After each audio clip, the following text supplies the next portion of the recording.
está toda mi familia. Mi Guayas no los cambiaría por nada. Lo que más me gusta del Guayas es ver el talento de las personas. A mi Guayas no lo cambio por nada. Ese orgullo guayasense está presente en cada uno de sus rostros. Ya niñado, subir al bus con elevador. Este es nuestro trabajo, hacer que tu día a día sea más fácil. Por eso en ATM somos más que tránsito. Bienvenidos todos, muy buenos días, ¿cómo están? Yo soy Anderson Bocán, esto es Café La Postre, un espacio para revisar la coyuntura política y la actualidad nacional. Hoy es viernes 21 de febrero del año del Señor 2020. Agradecimiento especial a las personas que se conectan a la transmisión y a quienes hacen posible que nos encontremos aquí cada mañana. Los cito de memoria, pero con cariño. Azúcar Valdés, porque detrás de cada uno de estos sobrecitos de azúcar se esconden 180.000 plazas de trabajo, es decir, 180.000 familias que dependen de la actividad. Un abrazo para la ATM de Guayaquil, para Seguro Sucre y sus servicios Red Seguro, Vive Seguro, Futuro Seguro y Mi Seguro. Para más información, búscalos en las redes sociales. Y por supuesto para El Escalón, que es nuestra casa en Guayaquil, la ciudad en la que no nací, pero quisiera haber nacido. Hacemos una pequeña pausa para poder hablar de los acontecimientos de las últimas horas. Esto es El Punto Caliente.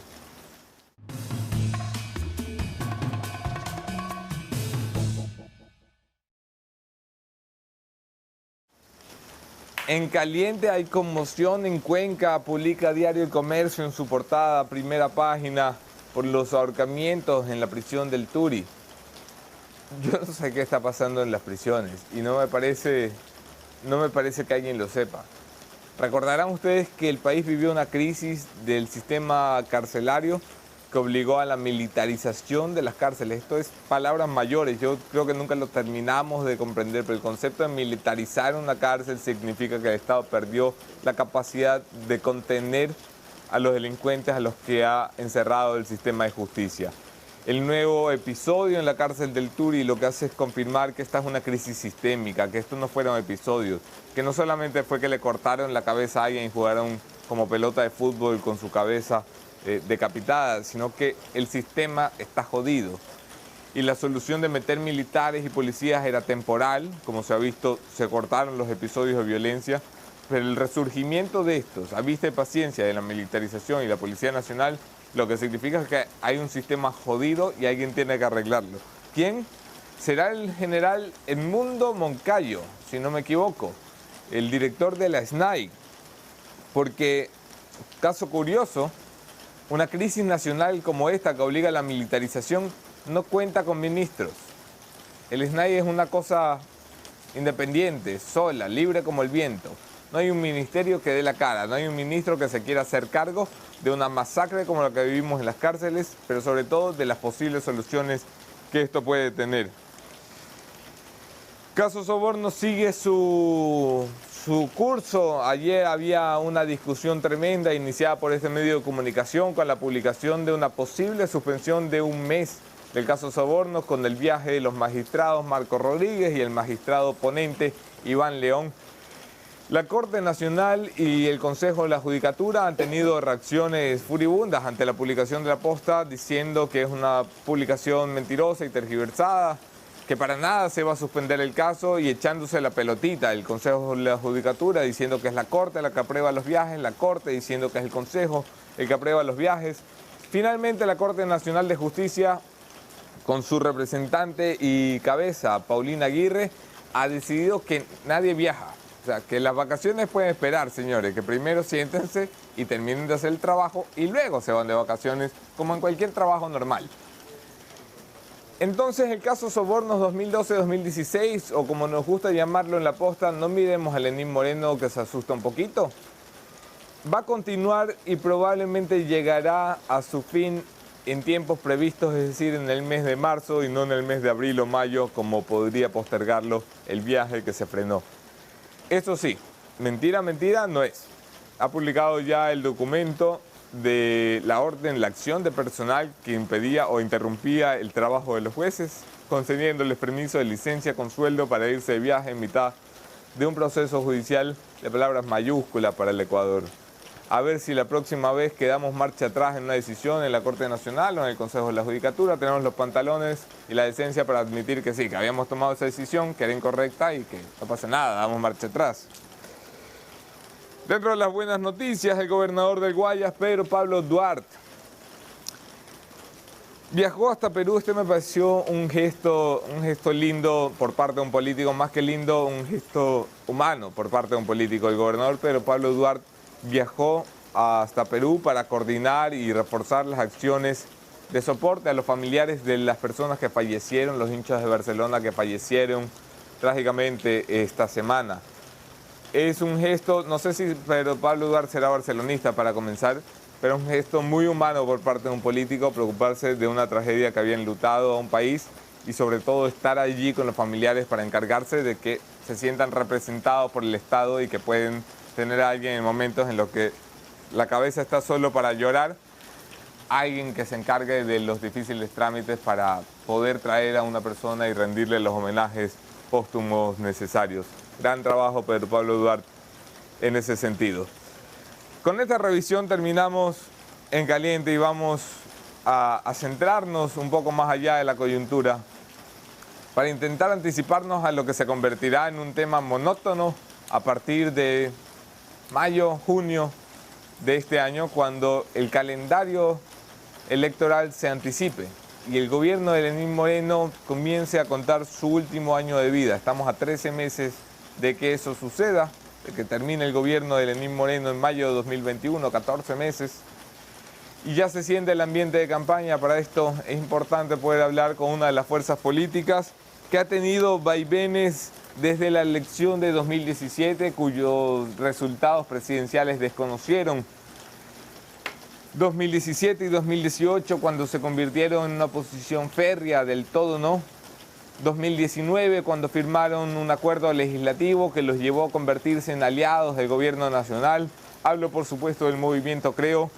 Nos acompaña su presidente, el señor César Monge. Quédense ustedes en la entrevista.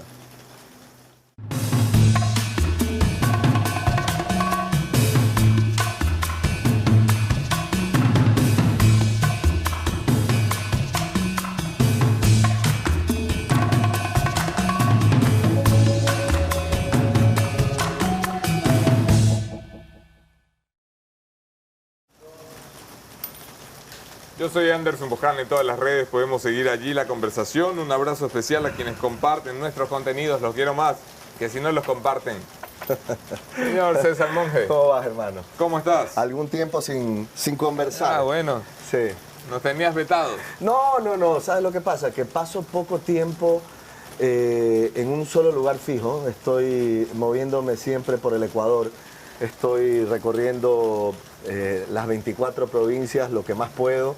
Y eso me impide un poco estar en ciertos medios de comunicación. Pero hoy día, en esta bonita mañana guayaquileña, tengo la oportunidad de estar acá, así que gracias por la oportunidad. Y aprovecho, porque yo sí soy barcelonista y más allá de aquello, mi sentido pésame a las familias de los hinchas fallecidos, que me trajo a mí un recuerdo cuando a los 13 años me subí en un bus y me fui de Guayaquil a Quito a ver a Barcelona que jugaba una final. Y claro, tú te pones a pensar qué pasa si te hubieras jugado el número a ti, ¿no? Pero, claro, nos ponemos todos a pensar. Sí, duro. Pero bueno, acá estamos. Pongámonos a pensar en otra cosa, seguro, César Monge. Seguro.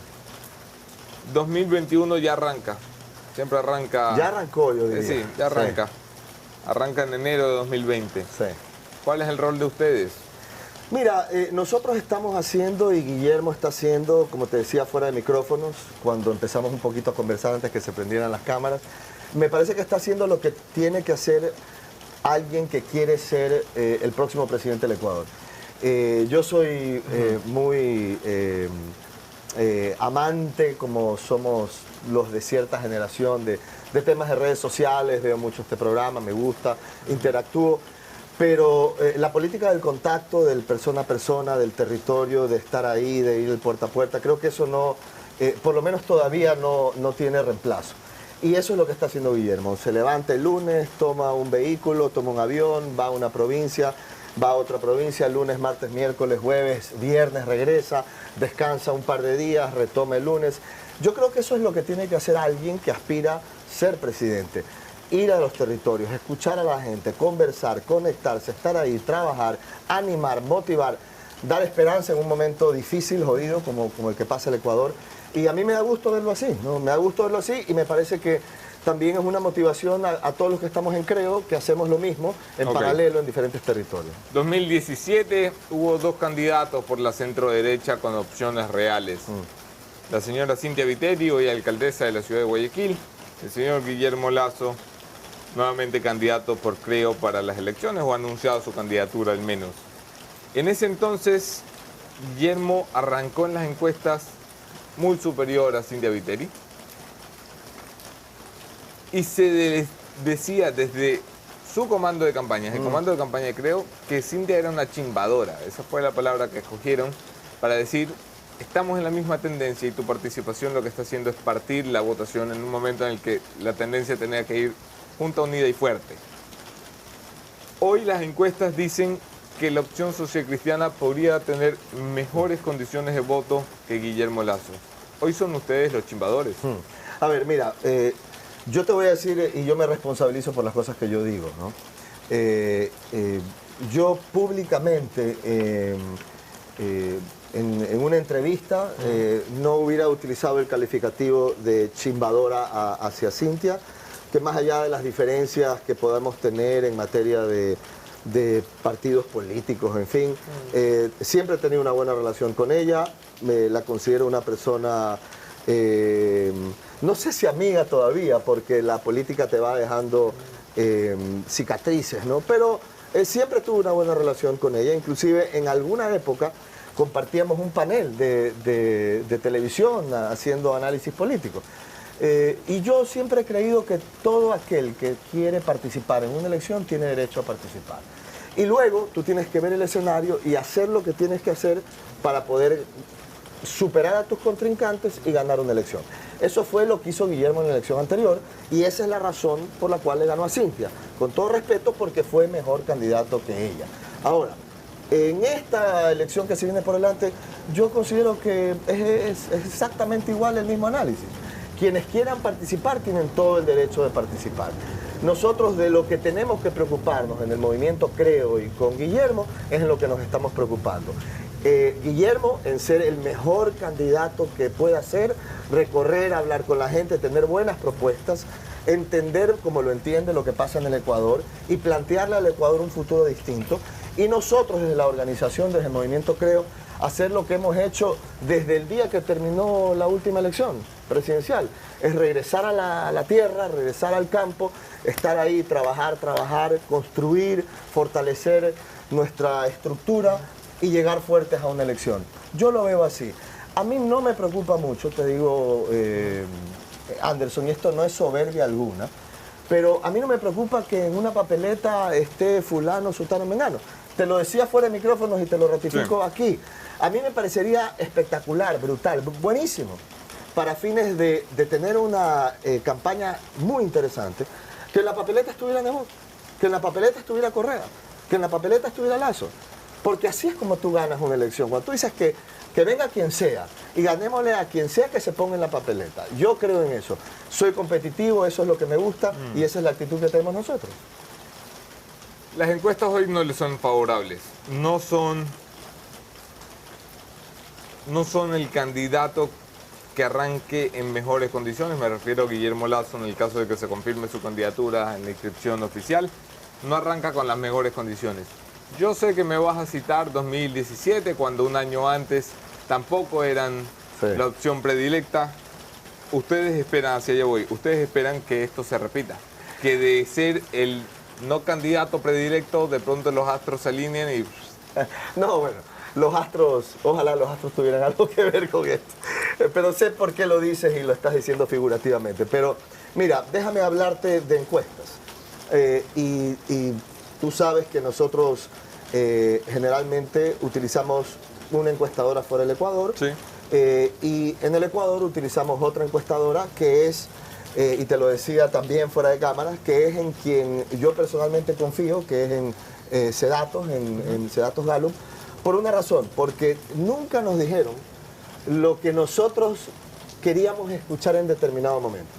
A veces nos decían cosas que nos animaban, en ocasiones nos decían cosas en base a investigación estadística que nos preocupaba, pero siempre nos dijeron la verdad.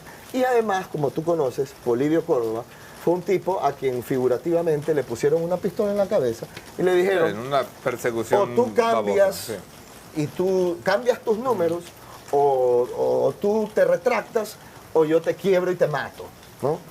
No digo literalmente, pero casi se llegó a ese punto. Se mató empresarialmente. Correcto. Y además la salud de Polibio se deterioró Correcto. a niveles... Entonces, a una persona que se para firme y dice, espérate un ratito, yo muero con mi dignidad y muero en esto, que es la verdad, es alguien que yo respeto. Dicho eso, efectivamente, como tú mencionas, en las últimas 2 elecciones, un año antes de la elección, y no sé si aquí estoy cometiendo un error político o no, pero aquí estamos para conversarla así, como aquí no es un set de televisión, como que uno afloja ciertas cosas. Pero en las últimas 2 elecciones, te soy franco, un año antes de la elección no había segunda vuelta, no había.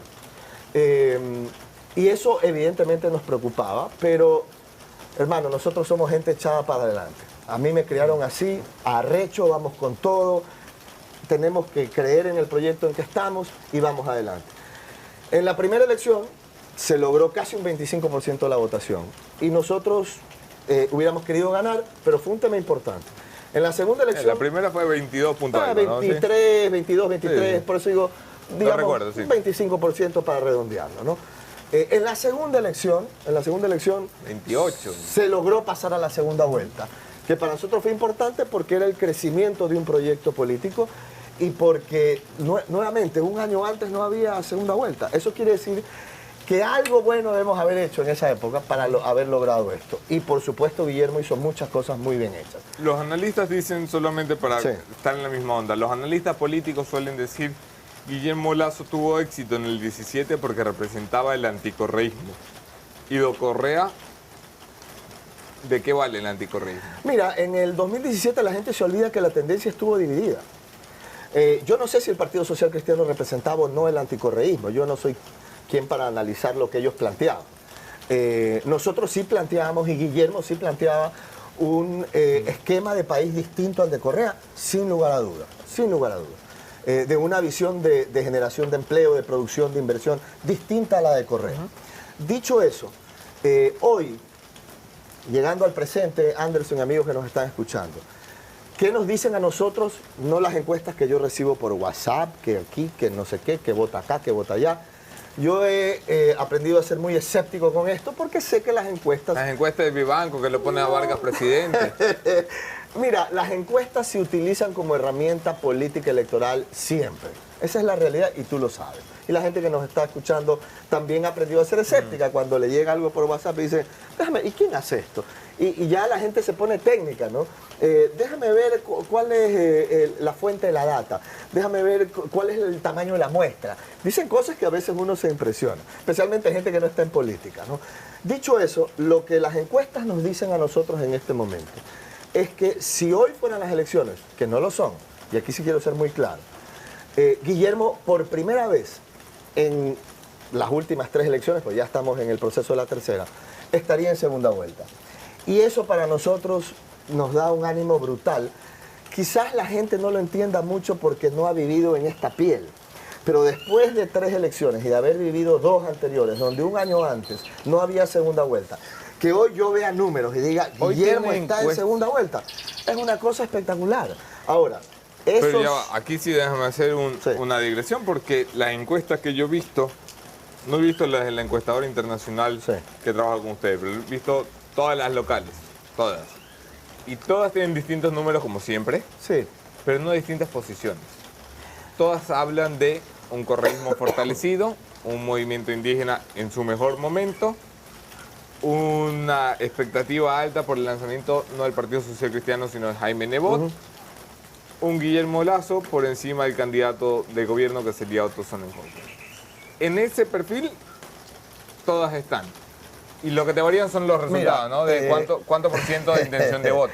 Déjame decirte Lo que algo. tú me estás diciendo es, Sí. ¿la intención de voto le permitiría a Guillermo, si hoy fueran las elecciones, estar en segunda vuelta? Sí, señor. ¿O me estás hablando de aprobación? No, ¿Me no, no, estás no, hablando- no, no, no. Y también déjame decirte una cosa. Esas encuestas que tú estás mencionando, sin citar nombres, porque yo no vengo acá a ofender a nadie, Sí, pero sí. vengo acá a decir también la información que yo conozco, mi criterio, etcétera, etcétera. A eso te invito. Muchas gracias. Esas encuestas son las mismas encuestas que en la primera elección nos decían días antes de la elección Ya que sé dónde Lucio vas. Gutiérrez le iba a ganar a Guillermo Lasso en la primera elección. Son las mismas encuestas que decían que Cynthia Viteri le iba a ganar a Guillermo Lasso en la anterior elección, días antes de la elección. Entonces, sí, yo he visto esas encuestas, pero también he visto lo que esas encuestadoras decían antes. ¿Y por qué lo decían? Porque las encuestas y las encuestadoras, muchas de las cuales no se conoce bien quiénes están detrás, a diferencia de otras, tienen también un rol político electoral. Ahora, en las encuestas serias, las que no se andan pasando por WhatsApp, los números nos dicen que por primera vez en 3 elecciones, Guillermo, un año antes de la elección, está en segunda vuelta. Eso no significa que Guillermo vaya a estar en segunda vuelta. Significa que si la elección fuese hoy, eso pasaría. ¿Qué tiene que suceder para confirmar esto? Hacer lo que está haciendo Guillermo, que es lo que hace alguien que seriamente quiere aspirar a la presidencia de la República. ¿Y con quién va a ser esa segunda vuelta?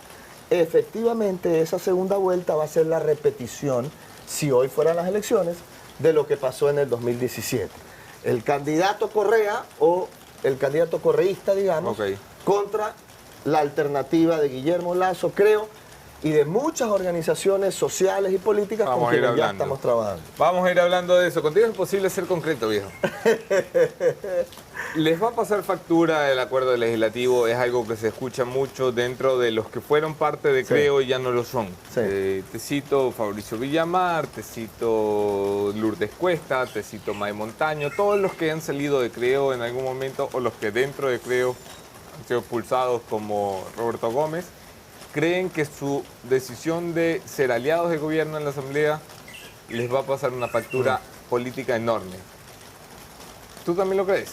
A ver, como aquí es bueno venir y ser concreto, y también es bueno venir y decir lo que uno siente, porque a mí no me gusta torear las cosas. Creo que la gente en la Cámara se da fácilmente cuenta cuando uno le está tratando de sacar el cuerpo a las cosas. Mira, el tema del acuerdo legislativo, y a mí me da mucho gusto que tú digas acuerdo legislativo, porque si hubiese habido un acuerdo con el gobierno, por ejemplo, te garantizo que en el CNE no hubieran pasado las cosas que han pasado, donde el gobierno tiene una delegada que ha venido votando con la mayoría de la mafia del Consejo Nacional Electoral. Entonces, cuando a mí me dicen, pero ustedes tenían un acuerdo con el gobierno, le digo, ¿qué acuerdo con el gobierno? ¿Tú crees que si hubiera sido un acuerdo global, en el CNE hubiera pasado lo que está pasando? No, pues porque hubiera habido otra mayoría. Dicho eso, en la Asamblea efectivamente hubo un acuerdo legislativo. Durísimo. Te digo francamente, no hay que endulzar esto con estos sobrecitos de Valdés. Muy duro. Para mí también fue duro. ¿Tú estabas de acuerdo con ese pacto? Yo tenía mis inquietudes por todo lo que tu cuerpo genera cuando vas a hacer un sacrificio de esa naturaleza. ¿Y por qué te digo sacrificio? Porque la visión y la decisión finalmente fue, a ver, un segundo, si vamos a usar el estómago siempre para hacer política, este país va a seguir siendo, o va a seguir en la línea de lo que hemos vivido siempre.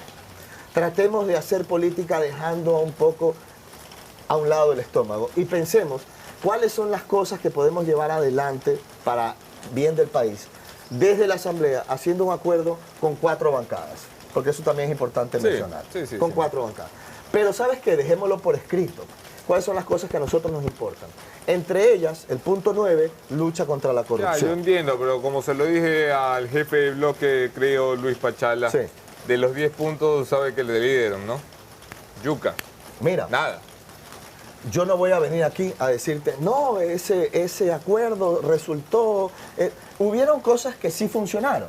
Es decir, por ejemplo, El tema del impuesto verde que se pudo combatir se dio en buena medida gracias a ese acuerdo y eso benefició a mucha gente en el Ecuador. Pero también debo de reconocerte, y lo reconozco aquí, que hubieron cosas que este gobierno no cumplió. Y esa es la razón por la cual llega un momento en el cual uno dice, bueno, hasta ahí nomás, ya no. Y la gota que derramó el vaso, fue el tema de Jonathan Maín, porque ese es un caso de lucha contra la corrupción. Y a mí no me vengan con este cuento de que el gobierno no sabía, que María Paula Romo no sabía, que Lenín Moreno no sabía, que uno decidió viajar, que el otro se enfermó, que la otra le dolió la cabeza, que la otra llegó al edificio y justo cuando tenía que ir a votar se tuvo que ir al baño. Déjate de cosas, pues. No nos vean la cara de pendejos porque el país no está para eso. Y esa fue la razón por la cual al final tú tomas un papel y dices, mira, aquí en el punto 9 de este acuerdo entre 4 bancadas dice lucha para la corrupción. Si solo nosotros queremos luchar contra la corrupción, hermano, vamos solos y se acabó esto de acá. Esa es la ¿Cómo verdad. van a llegar ustedes a elección a criticar las medidas o falta de medidas de un gobierno que los tuvo como aliados ustedes en la Asamblea?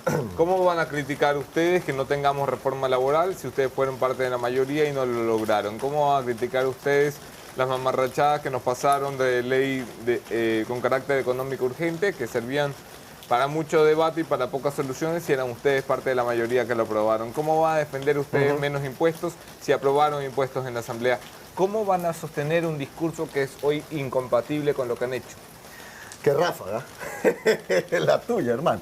A ver, el hecho de que tú llegues a un acuerdo que hoy no existe, con 4 bancadas para tratar de impulsar una agenda, donde muchos de los temas que tú estás mencionando tenían que llevarse adelante y que luego no se dieron, y que por el hecho de que no se dieron tú te abres, no significa que no puedas criticar justamente al gobierno que no quiso cumplir con lo que estaba en ese acuerdo. Es lo contrario, pues, hermano. Si tú dices, a ver, pongámonos de acuerdo entre estas 4 bancadas para llevar adelante muchas de las cosas que tú estás mencionando, y luego de un periodo de tiempo eso no se cumple, yo me voy, con más razón tienes que criticar. Tienes que decir, yo me fui de ese acuerdo con 4 bancadas porque ahí no había la predisposición de hacer lo que se tenía que hacer. ¿Qué hay de los impuestos? 8 años Guillermo Lasso hablando de la necesidad de bajar los impuestos en este país y luego un comentario como más o menos entre la deuda, que es el mal mayor, y los impuestos, que es el mal menor, me voy por el mal menor. Pero tú te refieres al tema de los subsidios. ¿O qué te refieres? No, de la ley económica urgente 2.0, cuando el movimiento Creo votó a favor de una subida de impuestos. A ver. No importa para quién, votaron a favor de una subida de impuestos que, corrígeme si me equivoco, va totalmente en contra de lo que han defendido 8 años. Déjame darte un ejemplo. Los subsidios, el minuto que tú los eliminas, en el caso de que los eliminaras para determinados grupos de la sociedad civil, ¿termina o no termina siendo al final más o menos como un impuesto? Claro que sí. Pero no es que la eliminación de subsidios genéricamente resulta que es mala para todos o buena para todos. Hay casos y hay casos. Y yo creo que eso también debe analizarse. Déjame darte un ejemplo. Lo que generó la trifulca y la protesta de octubre. Mejor ejemplo. Hay que eliminar los subsidios, y déjame decirlo así, en los combustibles, para gente como yo, que sí puede pagar gasolina a un precio real, que viaja por el Ecuador en una camioneta. Pero claro, pues hermano, así tiene que ser, pues. Y los que tenemos un poquito más, tenemos que reconocer que tenemos que poner un poco más, pues hermano. ¿Eso me clava a mí un impuesto directo o indirectamente? Sí, señor. Pero yo no, el que, cuando me tocó ir al Tambo hace pocos días y estaba reunido con una gente, yo no le tengo, el que está ahí, que va a pata, ese no discurso no te lo voy a discutir. Te voy a discutir otro discurso. Ustedes son de la generación de empleo, de la libertad para crear trabajo, de la libertad para generar riqueza. Sí. Ustedes votaron una ley que le pone y le clava impuestos a los dividendos de las compañías que han confiado en el Ecuador, que trajeron su plata y que invirtieron plata en este país desde 2018. Con la última ley la última reforma de ley económica urgente, ustedes le clavaron un impuesto más a los dividendos de las compañías extranjeras que confiaban en el Ecuador para generar empleo. ¿Cómo me explicas esto cuando ustedes salen a decir queremos atraer inversión extranjera? ¿Cómo? clavando el Porque, impuesto a los si tú me dividendos de las preguntas- empresas no, extranjeras. Mira, si tú me preguntas a mí, que algo sé de ese mundo también, porque de ahí vengo, yo creo que lo que detona o lo que ayudaría a generar mayor inversión extranjera o lo que ahuyenta a una eventual inversión extranjera no está ahí, hermano. Está en absurdos como el impuesto a la salida de divisas. Ahí están los bloqueos de por qué en este país no hay más inversión extranjera.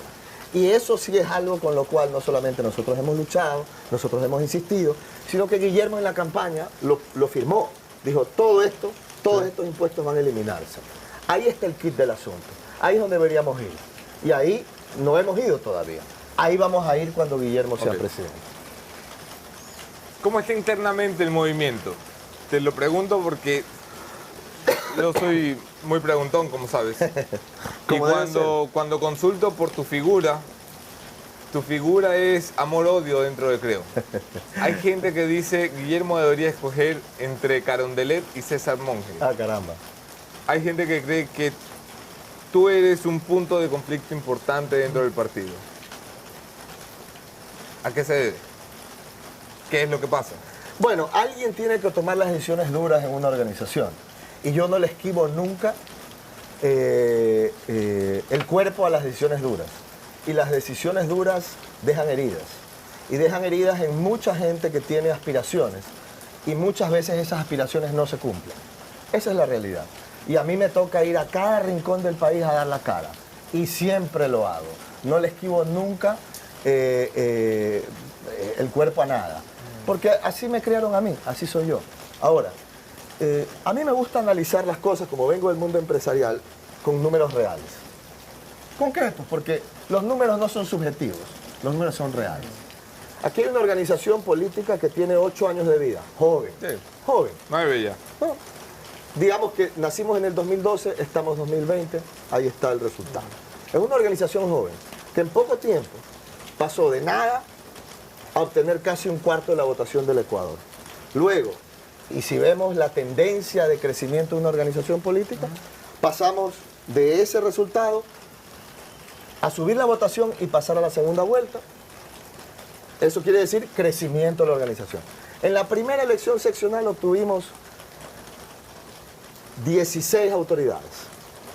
En la segunda elección seccional duplicamos ese número. Es decir, si hablamos de números concretos, esta es una organización política que en 8 años ha crecido. Y lo que yo veo en la cancha, lo que yo veo en los recorridos que los hago todos los días, gracias a Dios, porque me encanta, mi país me fascina. Es lindo hacer política en el Ecuador, más allá de las dificultades que tiene. Lo que yo veo es que esto sigue creciendo. El día que numéricamente Creo haga así y luego se descalabre para un pico para abajo, yo seré el primero en sentarme aquí en esta mesa y decirte, hermano, esto no va más. Porque Creo dejó de crecer. Mientras crezca, yo creo que vamos bien. ¿Es suficiente? No. ¿Tenemos que trabajar 10 veces más? Por supuesto. Ok. Eso es.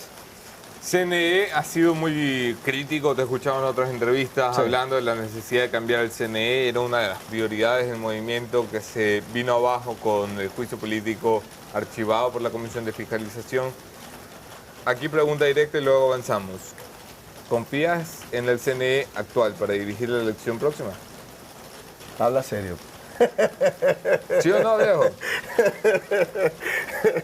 Mira, la última raya al tigre de este tigre rayado y corrupto, que hoy parece 3 en raya por todo lado, es lo que escuchamos ayer en los medios de comunicación. Es decir, que tú tengas, y para quienes no lo han escuchado, métanse en mis redes sociales y pueden ver el video al cual hago alusión en este momento. Cuando tú tienes a un ex, hasta hace poquito asesor de Diana Tamain, a un tipo que yo considero serio, dicho sea de paso, y te dice, vea, los contratos que firma el Consejo Nacional Electoral con proveedores y demás, en el contenido técnico, lo que contiene es un copy-paste, un copiado-pegado del rincón del vago. Hermano, ¿a qué punto habrá llegado una institución que debe ser garantía de seriedad, cuando esto es lo que están haciendo ahí. Es una Pero locura. tú no confías hermano. en este CNE para dirigir las elecciones. Pero ¿cómo voy a confiar en una señora, y esto no es personal, yo tengo nada en contra de ella personalmente, me refiero a la presidenta del CNE, Diana Tamayo. No sé si sea una buena persona, una mala persona, ese no es el tema. El tema es la capacidad de dirigir un proceso electoral, tan importante para el Ecuador. ¿Cómo puedo yo confiar en una persona que bajo su criterio, su decisión y su firma contrató a un delincuente para dirigir las elecciones seccionales en 2019? Es decir, yo lo digo en son un poco de ejemplo, ¿no? Cómico, aunque no es cómico, es tragicómico. Que va a la cárcel de la Tacunga, de donde salió su mano derecha a quien le dio la responsabilidad de manejar las elecciones en 2019. Llega a la cárcel de la Tacunga y dice, a ver, señores, necesitamos a alguien que maneje las elecciones en 2019. ¿Quién aquí quiere? Yo, alza la mano el hoyo. Ven acá. ¿Y cuál es su hoja de vida? ¿Cuáles son sus calificaciones para poder entrar en este trabajo? Bueno, soy experto en falsificación de firmas, soy experto en falsificar documentos públicos, soy experto en forjar documentos. Ah, perfecto, entonces venga acá. Okay. Eso fue lo que pasó en el CNE. A mí lo que no me puede queda claro ser, es, pues. ustedes por segunda vez no confían en el Consejo Nacional Electoral. No, no nosotros. No, no, Anderson. no. 85% de los ecuatorianos Está muy bien. encuestados Pero desconfían dentro de de ese 85% ustedes. Ah, sí estamos nosotros, claro que sí. ¿Por qué carajos van a participar de nuevo? Después de la experiencia de 2017, cuando aseguran que les robaron la elección. Una denuncia que nunca estuvo clara si pudieron probar o no. Una denuncia que incluye la famosa imagen de la caja vacía que te persigue hasta hoy. ¿Por qué van a participar? No confían en el árbitro. Bueno, primero... ¿Qué garantiza que no les vayan a ver la cara nuevamente? Primero que nada, gracias a Dios la tecnología hoy permite que, más allá de lo que los correístas decían, que la caja vacía, ni sé qué, estaban trepadas en la página de Creo más de 40.000 actas de la última elección. Cualquier ciudadano hubiera podido entrar, y muchos hicieron, y ver acta por acta. O sea que ahí estaba, y eso, digamos, esa es la realidad. Dicho eso, tú tienes dos opciones aquí.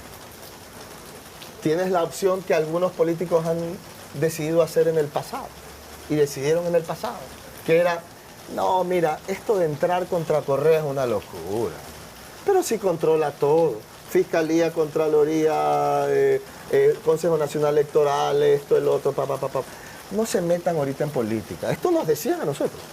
Espérate que pase el correísmo, esto es muy jodido, es muy duro. Tú tienes dos opciones. Jugar a que sí, ya voy, no sé, puede ser esto, y finalmente no entras en el ring. O decir, ¿sabes qué?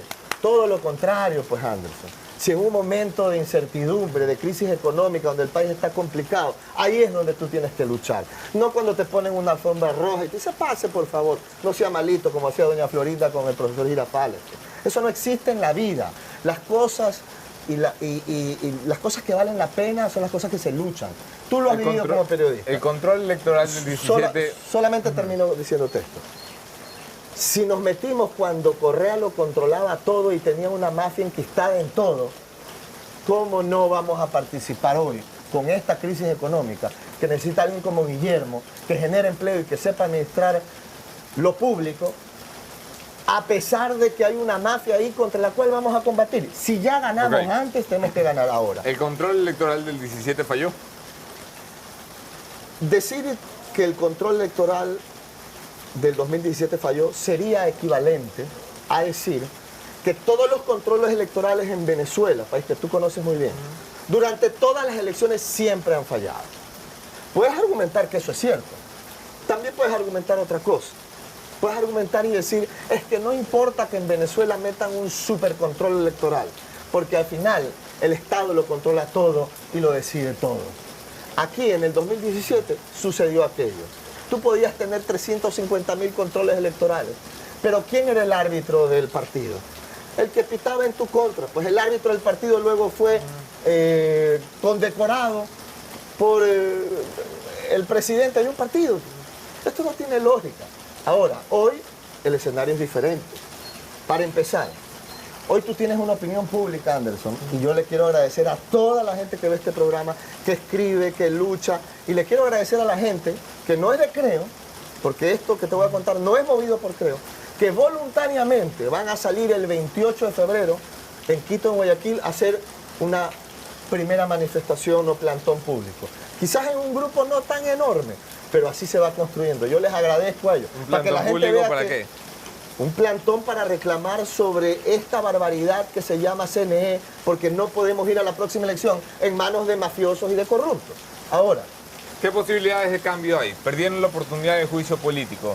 Les vio la cara del señor Daniel Mendoza y les vio la cara de la señora Karina Arteaga. Los dejó parqueados en la Comisión de Fiscalización.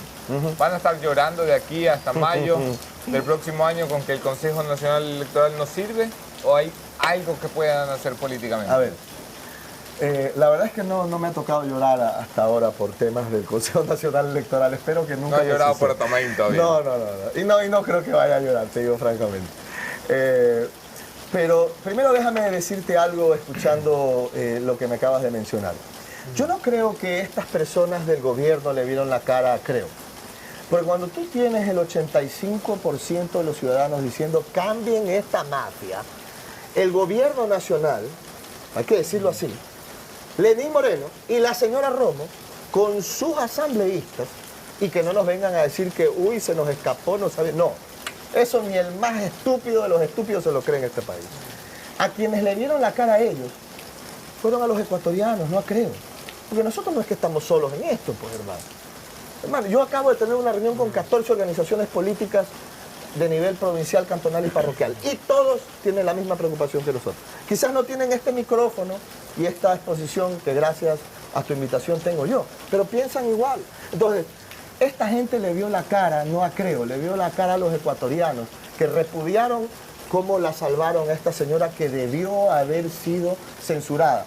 Por eso las declaraciones de María Paula Romo, por decirlo menos, son ofensivas. Cuando ella sale días después y dice algo que me parece vergonzoso. Dice, No, esto iba a pasar, pero en el Pleno no... Dice, sí, no, es peor. Dice, no, vea, la verdad es que en el escenario nunca estaba censurarla a ella. No. Lo que queríamos era llevarla al Pleno de la Asamblea para decirle, tas. No te vayas a portar mal de nuevo. Maravillosa Comprométete declaración. con el Ecuador para no hacer más fraudes y apagones. Hágame el favor, pues.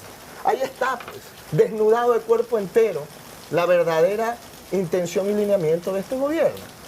María Paula Romo, a todo esto, está en un proceso de fiscalización y juicio político. Sí. ¿Cuál es tu criterio? Bueno, yo te digo en lo personal. Yo no le creo una palabra. Es a el esta- único que le puedo preguntar Sí, aquí. yo no le creo una palabra a María Paula Romo, en lo personal. Ok. Que es una persona que para mí carece de credibilidad por cómo maneja la política de este gobierno, en lo personal. Ahora, en lo político, en el juicio político, yo creo que hay que sentarse, hay que escuchar los argumentos, hay que escuchar las pruebas que se presenten ahí, hay que ver qué dice esta señora Ole Torero. y luego hay que tomar una decisión. No, yo te digo, ¿sabes cuál No, fue a el ver, error? lo mismo no decía con Diana Tamaín. Con Diana Tamaín estabas desde el día 1 diciendo a esta señora Porque hay que yo tenía las sacarla. pruebas, pues. Porque es un Mire, caso que yo conozco las pruebas. ¿sí? Hombre, el caso de María Paula Y- Romo lo espérate. presenta Y Roberto a- Gómez, que en ese momento era de la bancada de Creo. Tú No te dices has enterado. en el juicio político anterior. ¿Y el segundo? ¿Cómo? A ver, en el primero, refirámonos al primero. En el primero yo te digo, y lo he dicho públicamente, yo creo que es un error que si tú llevas adelante un proceso de fiscalización, cuando llegue el día de los días y delante tuyo está la persona que tú estás enjuiciando políticamente, tú no estás ahí para encararla. Eso es una barbaridad. Segundo pedido de Es juicio como que político. ¿Te Yanine- parece bien planteado? Es como si Yanine y Fernando Flores, el día de la interpelación a Diana Tamaín, no hubieran estado ahí. Y eso es lo que pasó en el primer juicio político. Y esa, en mi opinión, fue uno de los errores. No me tores, Monge. Ahora vamos al próximo. Ahora, hay un juicio político presentado contra María Paula Romo, Sí. ministra de Gobierno, ficha importante del gobierno. Ese juicio cuenta ya con el apoyo del correísmo, de bancadas minoritarias y del Partido Social Cristiano, que juntos nos suman 91. Pero ¿cómo pueden apoyar algo que ni siquiera el proceso ha iniciado? Hombre, porque así es la Asamblea Nacional, ¿no? Bueno, entonces yo te Creo. voy a dar mi respuesta. Yo aspiro que en nuestro caso, no yo, porque yo no soy asambleísta, los asambleístas se sienten, analicen todas las pruebas que se presenten ahí, analicen el descargo que quiera hacer María Paula Romo, la acción que espero que ahora sí quienes presentaron el juicio político, estén ahí presentes y luego, en base a toda esa información, tomen una decisión. Y si las pruebas y el proceso demuestra, como en el caso de Diana Tamaín, que María Paula Romo debe ser censurada, yo aspiro que los asambleístas de Creo, en base a ello, actúen acorde a lo que ahí concluyan. Así debe de ser. Ok. Así tiene que ser. Terminamos con esto, César Monge, porque se nos acaba el tiempo. ¿Llegaron ustedes a la asamblea? La memoria ya la tengo un poco jodida, me parece que 32 asambleístas era su número de arranque en la alianza Creo, Suma y otros. Tienen hoy la mitad, 18, 19. 36 asambleístas entonces tenían cuando arrancaron, porque es la mitad de lo que tienen ahora. ¿Cómo van a hacer para no repetir este error? ¿Cómo van a hacer para que si llegan con 10 no terminen con 5? Mira, que si llegan con 20 no terminen con 10. Te voy a contar algo que lo dije esta semana en una reunión de Creo. Porque los amigos de Creo son tipo Anderson Boscan, ¿no? Disparan, lo cual está bien. Pero la gente quiere respuestas y quiere que la gente le hable claro. Hay algo que la gente se olvida y que vale la pena mencionarlo aquí. El bloque del cual hablas tú inicialmente no era el bloque de Creo. Era el bloque de 5 organizaciones políticas. ¿Ok? De las 5 organizaciones políticas con quienes hicimos un acuerdo para pasar a la segunda vuelta, eso también hay que recordarlo. El acuerdo político que se generó fue un acuerdo político electoral. Nadie firmó un acuerdo político para decir vamos a estar juntos 5 años más en la asamblea, aquí o allá. Así no se firmó. Se firmó, hagamos un acuerdo político electoral para esta elección y luego vamos viendo más adelante. Okay. Cuando vino la elección, la primera, la segunda vuelta, y luego fuimos a la asamblea, hubieron 2 organizaciones políticas de esas 5 que de entrada tomaron una decisión. Suma y Juntos Podemos. Claro. Entonces, yo no controlo, Guillermo no controla, el bloque no controla que ellos no hayan querido continuar en esto y más bien tomaron... No, pero la gente de su organización, y esos no son criterios míos, son de tu compañero, voy por partes. ¿Creen que ustedes regalaron curules a cambio de nada? Bueno, pregunto yo, y a mí no me gusta defender cosas indefendibles, pero siempre regreso a hechos concretos. Se hizo un acuerdo político electoral con el objetivo de pasar a la segunda vuelta. ¿Se logró o no se logró pasar a la segunda vuelta? La respuesta es sí. ¿Se logró por los votos de Mauricio Rodas? No, ¿se logró por los votos que le puso Paul Carrasco? Se logró porque se tomó la decisión, y yo en esto respaldo esa decisión, lo digo públicamente. Se tomó, aunque es muy dura, porque se sacrificaron personas como yo. Pues yo no optimo a la gente al matadero. Yo me puse primero y dije, ok, si es que hay que hacer un gran acuerdo nacional con todas estas organizaciones políticas y hay que sacrificarnos, yo soy el primero que me sacrifico, para fines de poder lograr el objetivo de pasar la segunda vuelta, ganar las elecciones y evitar que continúe el correísmo. El objetivo era pasar a la segunda vuelta. ¿Se logró? Sí. ¿Por una sola razón? No, Anderson. Tú no ganas la elección por un solo elemento, lo ganas por una suma de elementos y las pierdes también por una suma de errores. Así que cuando se llegó a la asamblea, 2 de esos 5 bloques o 2 de esos 5 movimientos políticos decidieron seguir otro camino. Y está bien. Y yo no puedo, ni Guillermo, ni nadie en la asamblea, coger una pistola y decir tú sigues acá. ¿Eso te resta el número de personas que tienes en una organización? De acuerdo. Pero el acuerdo político no era para fines de estar juntos para siempre. Ahora, que hubiera sido mejor, porque si hubiera tenido una bancada de 5 organizaciones políticas donde hubiéramos podido quizás llevar adelante muchas cosas buenas para el Ecuador, yo creo que sí. Pero así es la política y no se dio. ¿Qué va a pasar en la siguiente elección? Y con esto termino. Mira, cada elección es un mundo diferente, un mundo distinto. Significa que ahora Monge se va a sacrificar y otros se van a sacrificar por personas de otras organizaciones políticas. Eso es un tema que lo tiene que definir Guillermo Lasso. Pero hoy es un momento distinto para Creo. Una organización con más fuerza, que viene creciendo. Ahora, dicho eso, eso significa que vamos a decir, aquí no hablamos con nadie. Absurdo, pues, hermano. Acabamos de tener hace pocos días, y les mando un saludo, una reunión con 22 organizaciones sociales dentro de la plataforma Compromiso Ecuador 2021. Una plataforma que estamos impulsando y que va a ser muy importante para construir el camino al 21. Y acabamos de tener una reunión con 14 organizaciones políticas con quien estamos llevando adelante una iniciativa que le hemos llamado Ecuador Profundo, porque el 92% de los movimientos políticos en este país son regionales. Es decir, que la fuerza política está en las provincias, cantones y parroquias. Y desde ahí hay que construir el Ecuador. Y ojalá que mañana no seamos 14, sino 22, 34, 60.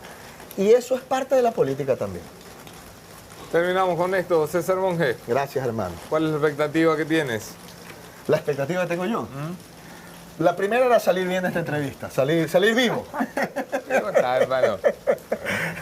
Y la otra es poder lograr el objetivo que nos establecimos con Guillermo y con un grupo de amigos en el 2012, que es poder llevar adelante un proyecto político que marque la diferencia y que pueda hacer cosas que otros gobiernos no han podido hacer y que pueda generar lo que más necesitamos, que son oportunidades en el Ecuador. Ese sigue siendo el gran objetivo y para eso vamos a trabajar. Amanecerá y veremos. Ojalá. Terminamos con mi conclusión de esta mañana. Esto es el punto final.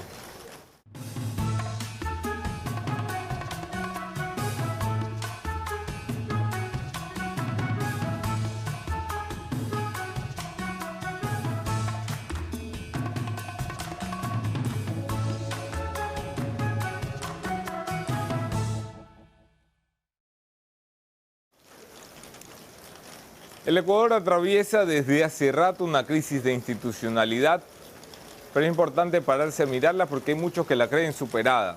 Recordarán ustedes al querido Julio César Trujillo, ese hombre que lideró un proceso de reinstitucionalización que pretendía devolverle a los ecuatorianos la fe en los organismos institucionales.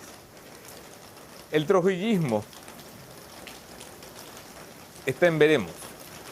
Las acciones llevadas adelante por el Consejo de Participación Ciudadana, que recibió un masivo respaldo ciudadano de la opinión pública y de los votos en una consulta popular, está en veremos.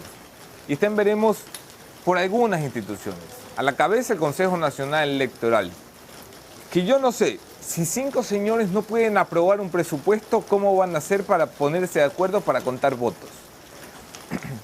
A mí me parece de terror mantener un Consejo Nacional Electoral que no puede hacer la única tarea que tiene, que es contar votos. Estos fueron los que demoraron 70 días los resultados de los ríos. ¿Se imaginan ustedes lo que pasaría en este país en una elección presidencial? Una de las 7 provincias más grandes no tiene resultados, que no hay presidente. Yo no sé qué espera el Consejo Nacional Electoral para dejar las pugnas internas en la puerta de su casa o irse a resolverlas de otra forma, pero darle a los ecuatorianos una solución. Terrible también lo que pasa con la Corte Nacional.